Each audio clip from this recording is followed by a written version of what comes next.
Ok, vamos a platicar sobre algunos métodos para mezclar colores piel. Para comenzar, quizás lo más sencillo sea una paleta limitada. Aquí tengo la conocida como paleta de Zorn. Tenemos blanco, negro, ocre y rojo. El rojo queremos que sea un rojo intenso, ya sea rojo pirrol o rojo cadmio. Con esta paleta podemos movernos entre el amarillo y el rojo, dependiendo el matiz que estemos buscando. Y por supuesto con el blanco y negro controlamos la claridad, la oscuridad y la saturación del color. Esta paleta es muy buena porque nos da tonos muy naturales, pero quizás sí la podamos llegar a encontrar un poquito reducida o limitante. Por supuesto, si sienten que está muy limitada, pueden agregar algunos otros colores para intensificarla. Entonces, por ejemplo, si quisiera un anaranjado un poquito más saturado, con el amarillo limón lo puedo lograr. Con el rosa quinacridona o el carmín puedo obtener rojos un poquito más fríos, que también me pueden ser bastante útiles, por ejemplo, para los labios o algún acento por ahí. Y por supuesto con el azul puedo lograr verdes o grises un poquito más fríos. Entonces así puedo amplificar mucho más la gama de posibilidades que me da esta paleta. Pero la ventaja de tener esta paleta limitada es que todos los colores van a ser armónicos entre sí. Es decir, estos colores no van a contrastar, sino que se van a integrar con mucha facilidad. Este es un método muy sencillo para mezclar los colores de la piel, pero vamos a ver otro más.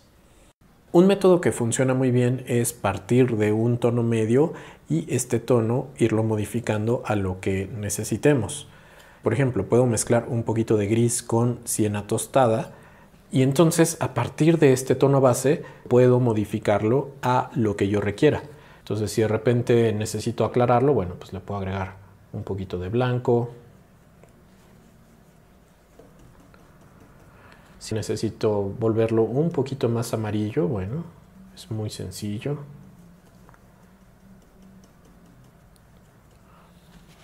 O necesito calentar este tono con un poquito de rojo. Saturarlo un poquito más.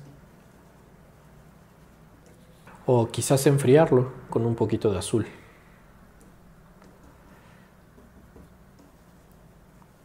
Podría tal vez oscurecerlo, ¿no? O agrisarlo con un poquito de negro.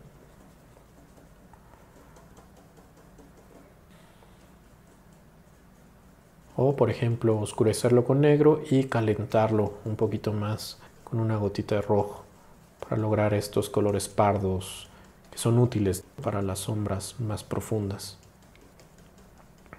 Pero bueno, la idea es ir modificando este tono base. Esto nuevamente lo que me va a permitir es que los colores armonicen. O sea, como siempre estoy partiendo del mismo color base, aunque sea más amarillo, más rojizo o más azul, siempre va a haber un color que va a estar unificando la gama. Quizás otros colores que sean útiles en una paleta para pintar tonos piel sean el naranja cadmio, el verde óxido y el violeta. El naranja cadmio me va a ayudar a obtener colores más saturados. Quizás sea útil para intensificar algunas luces o brillos. Por supuesto, el verde óxido me va a funcionar para desaturar el color y obtener matices un poquito más fríos. El verde óxido es un color muy bonito que, al no ser un verde demasiado saturado, me da tonos muy naturales. Y por último, el violeta. ¿Qué es el violeta? Simplemente una mezcla de azul y rojo. Entonces va a ser similar a agregar azul, pero como el violeta tiene un poquito de rojo, no se va a agrisar tanto el color, sino que va a conservar un poquito el matiz cálido. Como ven, el violeta me da colores muy bonitos, que pueden ser bastante útiles a la hora de pintar un retrato.